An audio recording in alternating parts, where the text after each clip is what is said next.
Ratusan calon anggota legislatif, kader partai, serta simpatisan dan calon Dewan Perwakilan Daerah dari seluruh kabupaten kota Provinsi Aceh berkonvoi keliling kota Banda Aceh.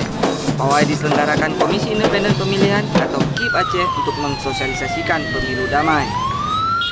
Pawai ini dimulai dari lapangan Rampadang Banda Aceh dan finish di lapangan yang sama. Sebelum berkeliling kota, para caleg dan anggota DPD RI mengikuti deklarasi kampanye berintegritas dipimpin Ketua KIP Aceh Ridwan Hadi. Usai membacakan deklarasi, para ketua partai secara serentak melepaskan merpati sebagai simbol perdamaian. Dilanjutkan melepaskan balon gas yang diikat nama-nama partai politik peserta pemilu. Pawai keliling kota ini merupakan awal dari kampanye terbuka yang diselenggarakan 16 Maret dan berakhir 5 April mendatang. Dari Banda Aceh, Memun Saleh melaporkan untuk Aceh Video.